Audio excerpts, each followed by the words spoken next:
Assalamualaikum warahmatullahi wabarakatuh. Jumpa lagi di cerita horror story. Di kesempatan kali ini kita akan melanjutkan cerita Pitung Dino ya. Sebelum cerita kita mulai, alangkah baiknya tekan tombol like, share, subscribe, dan komen sebanyak-banyaknya. Oke. Yudis memasukkan bungkusan plastik berisi buhul itu ke dalam sebuah tas kecil. Ia mengenakan jaket bombernya, lalu menyomot beberapa potong rebusan ubi dan meminum segelas kopi panas untuk membuatnya tetap terjaga. Ia akan pergi ke kota bersama Mas Irham, menemui seseorang yang bisa dianggap pintar menangani benda semacam ini. Lama enggak? Naya nampak sangat-sangat keberatan untuk ditinggal di rumah. Selain karena Amar masih belum sadar, juga setelah semua kejadian kemarin membuatnya sangat tidak nyaman. Aku takut sendirian di sini. Mudah-mudahan gak lama. Yudis bersiap di teras menuju Mas Irham yang masih mengambil motor di rumah.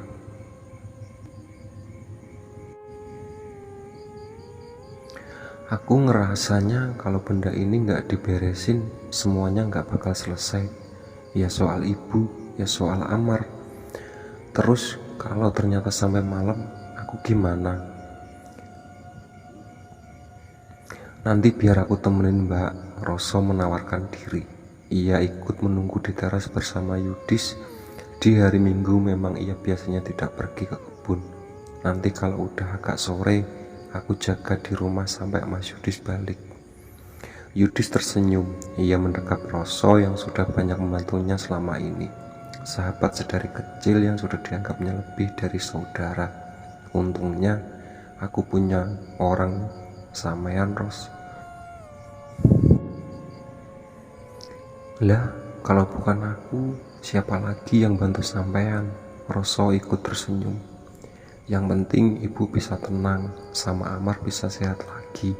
Aku sudah bersyukur banget, ujar Yudis. Kemudian ia menoleh ke arah jalan desa. Mas Irham muncul dari ujung menuju pekarangan. Mata Yudis mengikuti sosok Mas Irham yang mendekat sambil mengendarai Honda Tiger. Ayo Mas Irham, berhenti tepat di depan Yudis. Kita harus cepat-cepat. Motor yang dikendarai Mas Irham meliuk melaju kencang menyusuri jalan beraspal menuju ke kota. Hampir 1 jam lebih mereka berkendara. Menjelang siang, kedua orang itu sudah masuk ke kota Jember. Pepohonan dan sawah kiri kanan sudah berganti pertokoan dan rumah-rumah. Kendaraan juga mulai terasa memadati jalanan. Mas Irham nampak fokus mengendarai motornya dengan Yudis berada di belakang. Mas, Yudis setengah berteriak karena kerasnya suara angin dan motor. Dosen sampean memangnya bisa nangani kayak gini? Mas Irham tersenyum, tangan dan kakinya bergerak cekatan mengatur kopling. Dosenku itu jebolan pesantren Jombang, Mas. Soal tirakat-tirakat dan amalan sunnah sudah sehari-hari, puasa Senin Kamis nggak pernah putus. Pokoknya top.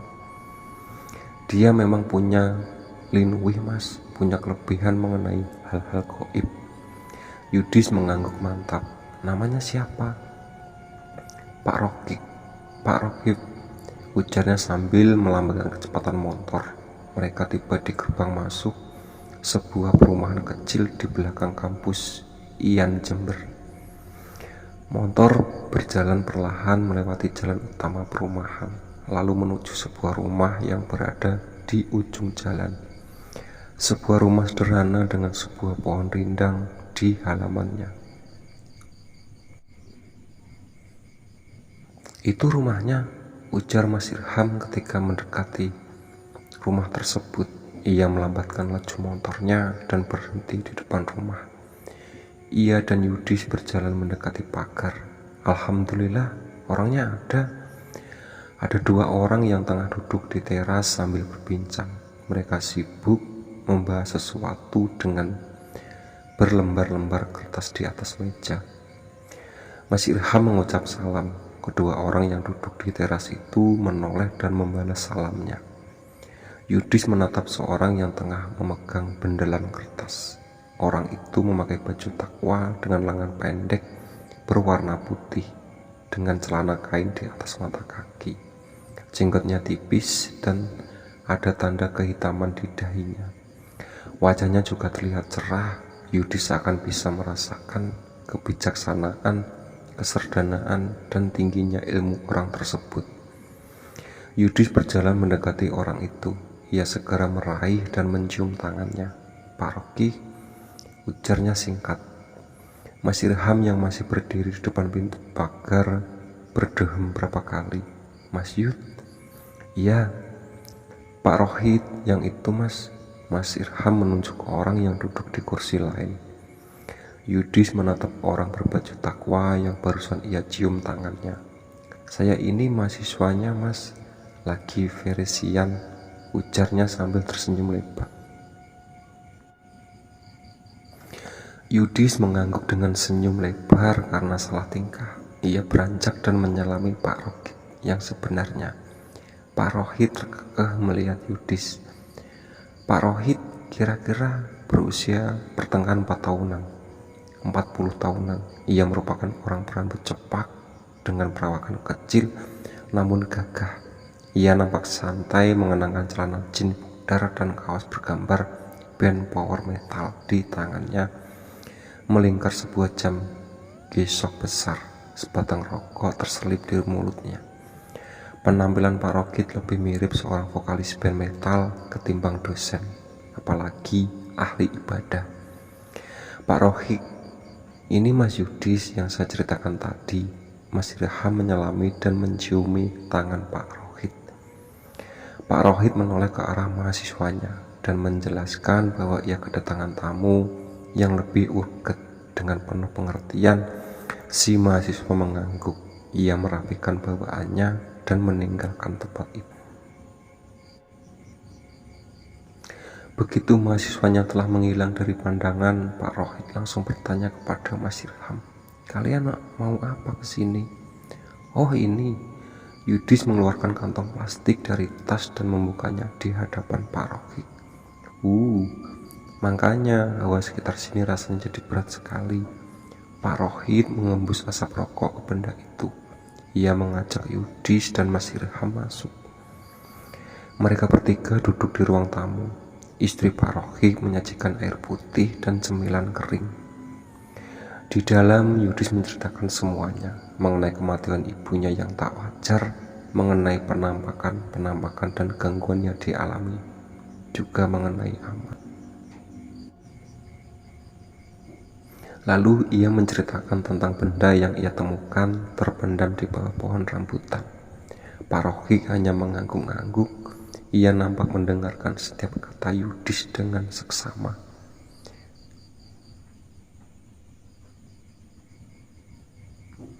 "Apa gara-gara benda ini ibu saya jadi pocong?"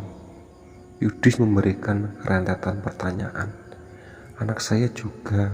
Apakah dibawa oleh ibu saya? Apa Bapak bisa bantu sembuhkan anak saya?"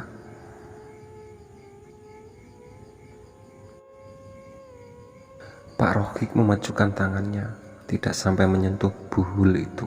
Ia memejamkan mata beberapa lama. Rokok di mulutnya membuat asap yang memutih. Yudis dan Mas Irham hanya diam memandangi Pak Rohit. Lalu setelah berapa lama ia membuka mata. "Betul, Sukmanya anakmu sedang ada bersama neneknya." Yudis menarik nafas panjang. Perasaan bercampur aduk. Sebenarnya ada apa dengan ibu saya? Kenapa setega itu menyakiti cucunya sendiri? Pak Rohit menyandarkan badan di gandaran kursi. Ia menatap Yudis beberapa lama lalu tersenyum. "Tidak, kamu salah paham. Justru sebenarnya Sukma anakmu telah diselamatkan oleh neneknya. Tapi sebelum anak saya keadaannya seperti itu." Yudis masih belum paham maksud dari Pak Rohit. "Pada malam harinya arwah ibu mendatangi anak saya, Pak. Ibu saya jadi pocong." "Bukan, Mas." Pak Rohit mencoba menjelaskan. Ia menunjuk ke arah buhul. Itu adalah setan yang terikat dengan benda ini, yang mewujudkan dirinya menyerupai ibumu.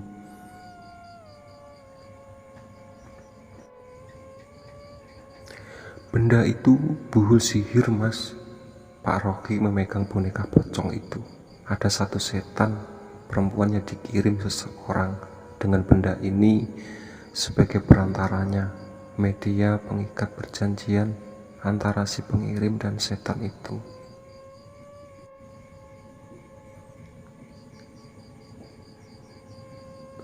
Setan menyamar jadi ibu saya. Yudi semakin bingung. Untuk apa?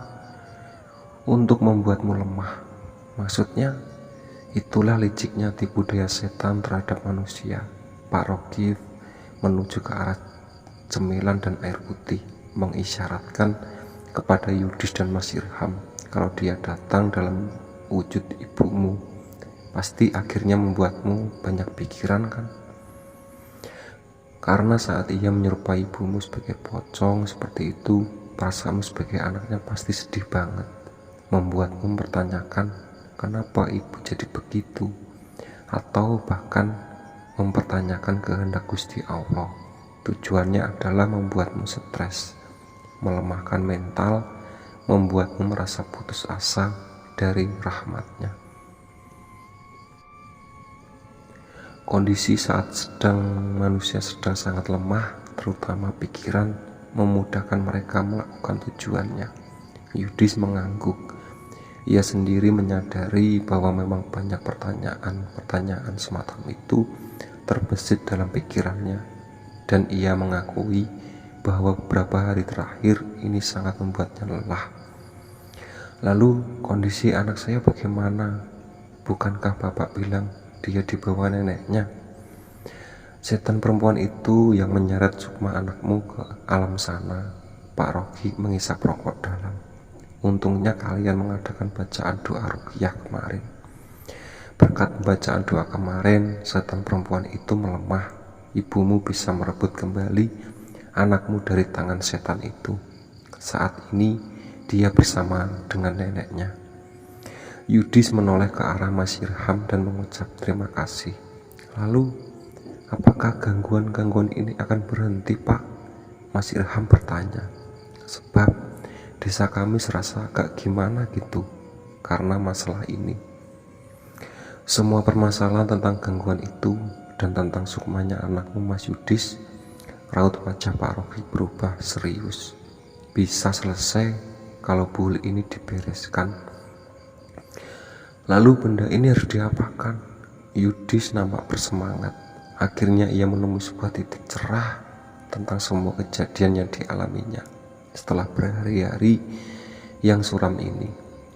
Nanti saat matahari hampir terbenam, kita selesaikan semuanya. Burung-burung kecil berterbangan di langit yang mulai temaram. Mereka melesat menuju ke sarangnya masing-masing. Matahari sore sudah bergulir hendak mencapai batas horizon. Yudi yang bersuci sebelumnya nampak duduk di sebuah ruangan penuh buku bersama Mas Irham dan Pak Rohit. Mereka duduk di lantai, melingkar dengan sebuah meja berukuran sedang di tengah. Di atasnya terdapat buhul, semangkuk kecil garam, selembar kecil kain putih, dan spidol. Pak Rohit melihat ke arah jendela, memastikan bahwa matahari sudah hampir tenggelam. Sudah saatnya, kalian siap? Yudis dan Mas Irham mengangguk tegang. Pak Rohit duduk diam, tangannya bergerak tengah berhitung dengan jari. Bibirnya bergerak mengucap zikir tanpa suara. Lalu ia menjabarkan kain putih di tengah layaknya sebuah lembaran kertas. Dengan sigap ia menggoreskan spidol membentuk garis-garis geometris, lalu mulai menggambar berbagai simbol-simbol dan huruf Arab yang entah apa Yudis tak paham. Bibirnya masih terus berzikir. Itu bikin apa? Bisik Yudis pada Mas Irham yang juga nampak tak bisa melepas pandangan dari apa yang dikerjakan Pak Rohit. Raja, jawaban Mas Irham setengah berbisik. semacam segel atau simbol yang dikatakan punya energi dari alam. Raja adalah tulisan atau gambar atau simbol-simbol yang dibuat untuk tujuan tertentu. Fungsi dari raja sendiri tergantung dari si pembuatnya, bisa untuk niat baik dan jahat. Dalam pembuatannya ada syarat-syarat khusus seperti waktu, kondisi, si pembuat, dan lain-lain. Pak Rohi meletakkan buhul itu di atas lembaran kain raja tadi dan membungkusnya. Ia lalu menaburkan garam di sekeliling kain raja itu, membentuk sebuah lingkaran. Perlahan-lahan Yudis merasakan pundak dan seluruh tubuhnya menjadi berat. Bersamaan dengan itu, ia merasa sesak di dadanya. Samar-samar bau busuk pekat memenuhi ruangan. "Pejamkan mata kalian," ujar Pak Rohib singkat. Yudis menuruti perintah Pak Rohib. Semua menjadi gelap dan ia merasa seperti seorang diri dalam kegelapan itu. Lalu perlahan ia seakan bisa melihat satu sosok tengah melayang di atas meja. Sesosok bayangan putih seperti kapan dulu ia pernah lihat sekilas di atas pohon rambutan. Perempuan itu berambut panjang, kusut hingga menyentuh lantai. Matanya berkilat berwarna kuning, tangannya kurus dan runcing, hampir sepanjang kakinya sendiri. Sosok itu memutar kepalanya, menatap Yudis dengan sebuah seringai mengerikan. "Jangan takut, kalian sudah bersuci." Pak Rohib menenangkan Mas Irham dan Yudis, lalu mengarahkan pandangannya ke arah makhluk itu. "Apa maumu?" Makhluk itu tak menjawab. Satu tangannya pelan terangkat menuju Yudis. Ia menggerakkan kepalanya seperti menari sambil terkekeh mengerikan. "Aku minta kamu lepasin orang ini," ujar Pak Rohib datar. "Hihihi." Makhluk itu hanya tertawa. "Kamu bisa apa manusia?" Pak Rohib hanya menggeleng. "Sekali lagi, aku minta kamu lepasin orang ini." "Enak aja." Tangan makhluk itu terjulur ke arah leher Pak Rohib dan hendak mencekiknya. Tapi saat tangan runcingnya menyentuh Pak Rohib, tangannya berasap seperti terbang. Sebuah desisan terdengar dari mulut makhluk itu. Ia melayang-layang, nampak kebingungan. Lalu ia menatap ke arah Yudis dan menukik ke arahnya. Yudis terpelanting ke belakang dan tergeletak di lantai. Seluruh tubuhnya seketika menggigil kedinginan dari ujung kaki. Kepala terasa ringan seperti akan melayang. "Lawan!" Seruan Pak Rafiq seakan menarik Yudis kembali kepada nyata. "Jangan biarkan ia menguasaimu." "Istighfar, Mas."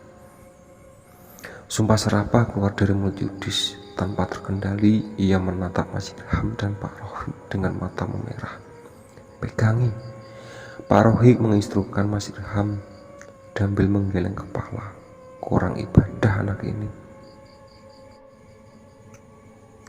Mas Irham memegangi badan Yudis di lantai. Pak Rohib beranjak dari tempatnya, memegangi kaki Yudis. Lalu ia menekan jempol Yudis kuat-kuat sambil mengulang bacaan surat Quran.